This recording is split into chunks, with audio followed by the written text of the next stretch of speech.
लीजिए दोस्तों, क्लास 3 का पार्ट 1 मैंने आपको रिलीज़ करके दिया था। अब मैं क्लास 3 का ही पार्ट 2, इसीलिए क्योंकि वो एक ही सब्जेक्ट है, उसको 2 पार्ट में इसलिए कहा क्योंकि अभी आपने बहुत लंबी 2 वीडियोस देखी थी, तो उसको रिवीजन कर लिया होगा आपने। तो उसके बाद अब थोड़ा शॉर्ट करके एक बार आपके एक्सेप्टेबिलिटी के अंदर बन जाए, आपका चीज़ों को लेने लगे अंदर में, फिर रिदम बन जाएगा, तो फिर उसके अकॉर्डिंग ही वीडियो बननी शुरू हो जाएगी। तो 2 पार्ट में बनाया था, तो पिछले पार्ट में हमने क्या कवर किया एक बार मैं वापस से रिवाइज कर देता हूँ आपको। देखिए, उसमें हमने राशि परिवर्तन, डिग्री और दृष्टि के बारे में बात किया था। राशि परिवर्तन किसी भी ग्रह का किस प्रकार होता है, कितनी डिग्री का एक राशि होता है, 30 डिग्री का, और वो अपनी स्पीड से राशि परिवर्तन करते दिखते हैं। फिर मैंने बताया था, दृष्टि बताई थी। दृष्टि के अंदर भी मैंने बताया था कि कुछ कॉमन ग्रह हैं जिसकी कुछ दृष्टियाँ कॉमन है सभी ग्रह में, वो 7वीं दृष्टि है। और उसके अलावा कुछ ग्रह ऐसे हैं जिनकी केवल 7वीं दृष्टि है, वो भी बताया था कि एक क्रूर ग्रह, 3 सौम्य ग्रह हैं, वो याद होना चाहिए आपको। फिर मैंने बताया था कि कुछ ग्रह हैं जिनके पास 3 दृष्टियां हैं, वो 3 दृष्टियां कौन कौन से ग्रह हैं वो भी बताया था मैंने आपको। और कितने कितने दिनों में वो राशि परिवर्तन करते हैं ये भी बताया था आपको। कोई भी ग्रह कितने दिनों में अपनी राशि का परिवर्तन कर लेते हैं। इसके बाद आपको ये भी बताया था कि लग्न का निर्णय किस प्रकार हो रहा है। पूर्व की दिशा में जो राशि जन्म के समय होती है उसका प्रथम भाव वही होता है, वही उसका लग्न कहलाता है, ठीक है। और 2 घंटे के लिए एक राशि आती है, ये भी क्लियर है। अगर कहीं कुछ बोलने सुनने में चूक हो गई हो तो फिर से क्लियर कर देता हूँ कि 2 घंटे का ही एक राशि होता है, और वो 2 घंटे के बाद वो लग्न चेंज हो जाता है, पूर्व की तरफ दूसरी राशि आ जाती है। तो वो मूव करता रहता है, जैसे जैसे सूर्य मूव कर रहा है, धरती मूव कर रही है, वैसे वैसे ही ये नक्षत्र भी और उसी के अकॉर्डिंग राशि भी मूव करती हुई दिखती है। अब मैंने आपको उसकी डिग्रीज के बारे में भी थोड़ा सा परिचय दिया था कि ग्रहों को केवल ग्रहों से नहीं, उनकी डिग्री से भी देखा जाता है कि वो कितने बलाबल के साथ मौजूद हैं, ठीक है। और इसके बाद मैंने ये बताया था कि इसके बाद हम भविष्य कथन इसी प्रकार कर सकते हैं, जिस दिशा में हम आगे बढ़ रहे हैं। तो उसी दिशा में आगे बढ़ते हुए बेसिक जानकारी के अंदर ही आपको ये सारी चीज़ें दे रहा हूँ। देखिए, ग्रहों की उच्च और नीच अवस्था भी होती है। अब उच्च और नीच को जैसे हम चरित्र के ऊंच और नीच की बात करते हैं, नहीं, वो सामर्थ्य के ऊंच और नीच की बात हो रही है। क्योंकि जनरल भाषा में हम यहाँ पर जब बात करते हैं तो ऊंच नीच व्यक्ति है, वह बड़े ऊंचे व्यक्ति हैं, वो उसके चरित्र के विषय में हम बात कर रहे होते हैं।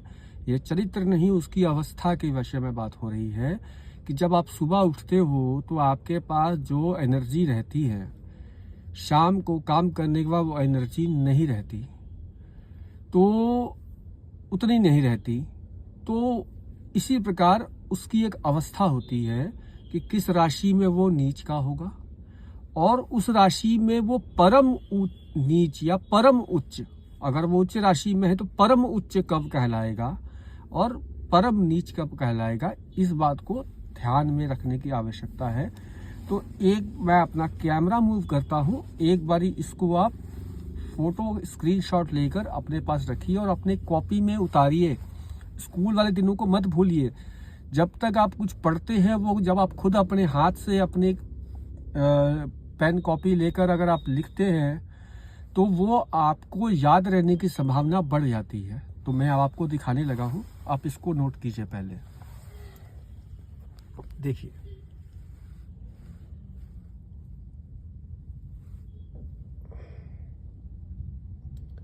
जैसे लिखा हुआ है यहाँ पर, सूर्य मेष राशि में उच्च के होते हैं और तुला राशि में नीच के होते हैं, और परम उच्च और परम नीच वो जब 10 डिग्री को प्राप्त कर लेंगे तो वो परम उच्च या परम नीच के कहलाएंगे, ना 1 डिग्री कम ना 1 डिग्री ज़्यादा। वैसे ही चंद्रमा का वृषभ राशि में जब प्रवेश होता है तो वो उच्च के कहलाते हैं, और वृश्चिक राशि में जब वो होते हैं तो नीच के कहलाते हैं। मंगल का मकर राशि में वो उच्च के होते हैं और कर्क राशि में नीच के होते हैं। जैसे मंगल अभी कर्क राशि में चल रहे हैं, नीच राशि में चल रहे हैं। बुध है कन्या राशि में उच्च के होते हैं और मीन राशि में नीच के होते हैं। गुरु कर्क राशि में उच्च के होते हैं और मकर राशि में नीच के होते हैं। शुक्र मीन राशि में उच्च के होते हैं और कन्या राशि में नीच के होते हैं। सबके आगे डिग्री लिखी हुई है, वो डिग्री भी नोट कीजिएगा। शनि तुला में उच्च के होते हैं और मेष में नीच के होते हैं। राहु मिथुन में उच्च के होते हैं और धनु में नीच के होते हैं। केतु धनु में उच्च के होते हैं और मिथुन में नीच के होते हैं। मतलब बट ऑब्वियस है कि ये दोनों ग्रह राहु और केतु तो हमेशा 180 डिग्री पे ही रहेंगे, कि अगर एक राशि उच्च की बैठी है तो दूसरी राशि भी अपने आप उच्च की बैठी होगी। बिल्कुल 7वां घर है, आप कुंडली में देखेंगे आपको पता लग जाएगा। ठीक है, और इनकी डिग्री के बारे में कोई विशेष बात नहीं है, बट हाँ इसमें बस ये होता है कि कुछ ग्रह जो होते हैं वो 27 डिग्री से लेकर 30 डिग्री तक या 1 डिग्री से लेकर 5 डिग्री तक वो बाल अवस्था या मृत अवस्था में कहलाते हैं, तो वो सभी ग्रहों में मान्य नहीं होता। तो राहु केतु वही ग्रह है, तो इसके बारे में कोई डिग्री की मान्यता नहीं है। बट हाँ अब हम आगे बढ़ते हैं, वाली इस सब्जेक्ट में हम आगे बढ़ेंगे, तो इतना आपने नोट कर लिया होगा। अब इसके बाद हम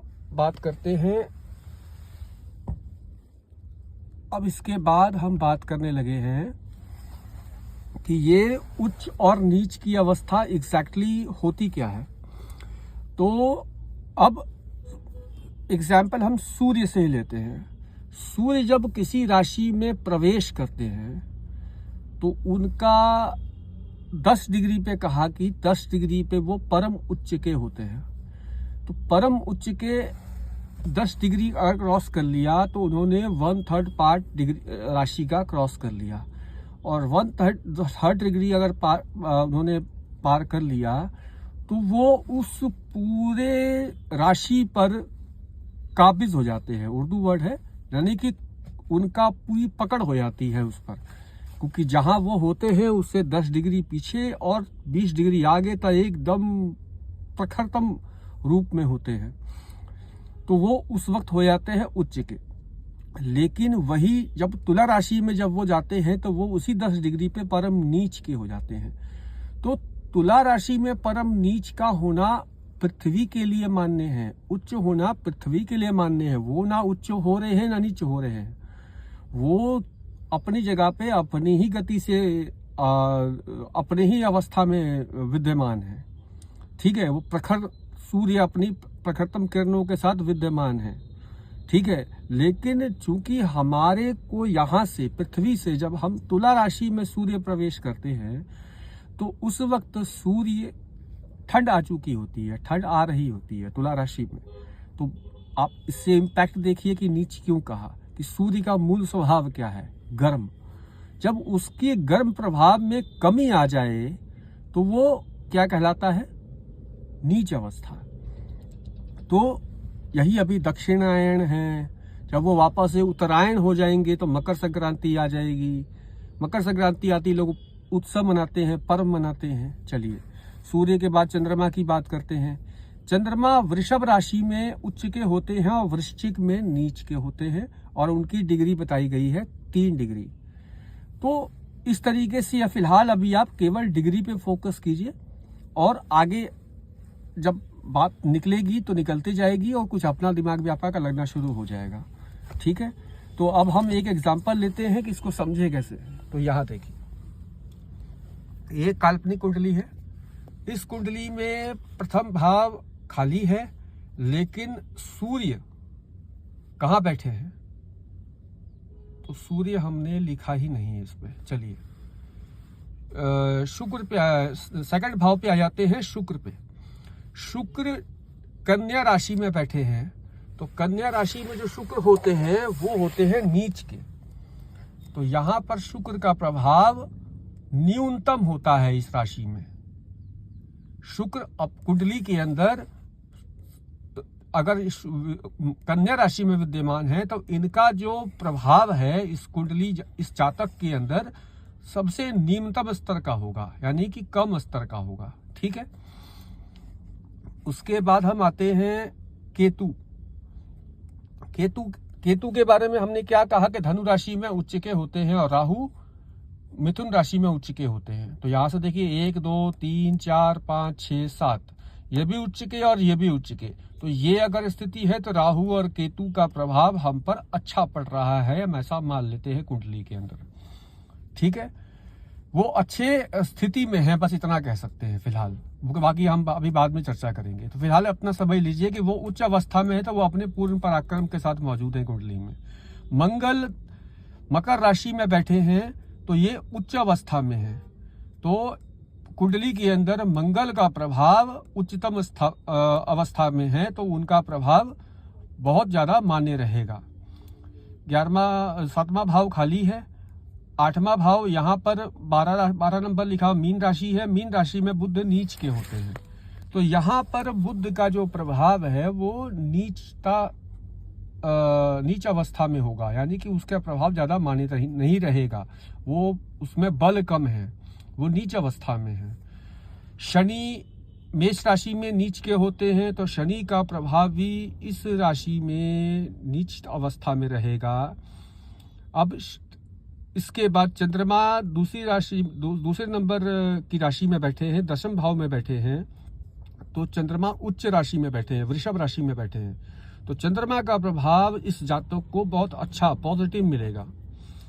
उसके बाद राहु बता दिया। गुरु कर्क राशि में बैठे हैं, तो कर्क राशि में बैठे हैं तो कर्क राशि उनकी उच्च की राशि होती है, यानी गुरु का जो प्रभाव है, जो बल है, बलाबल है, वो बहुत मान्य रहेगा, क्योंकि वो अपनी उच्च राशि में बैठे हुए हैं। ठीक है, अब इसको आपने उम्मीद करता हूं कि स्क्रीनशॉट ले लिया होगा। तो इस दोनों को एक साथ ही स्क्रीनशॉट ले लो। ये लो, स्थिर कर दिया मैंने, इसको आप स्क्रीनशॉट ले लो। अब हम यहां आपने पढ़ लिया। अब हम इसके बाद आते हैं कि कोई भी ग्रह जो होता है उसका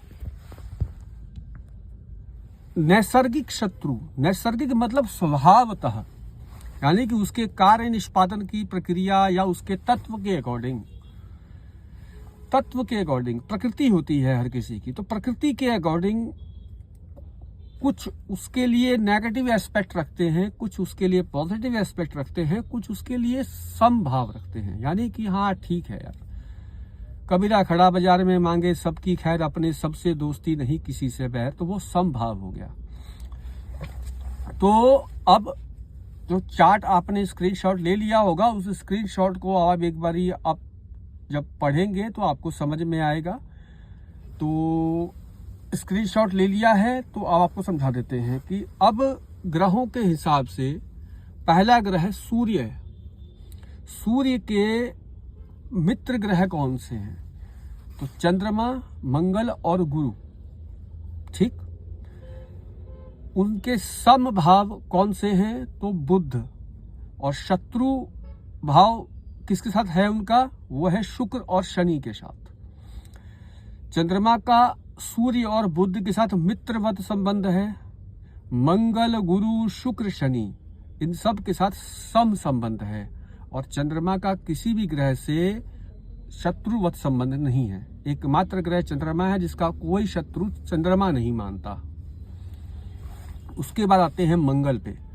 तो मंगल के मित्र ग्रह हो गए सूर्य, गुरु और चंद्र, नैसर्गिक मित्र हैं ये।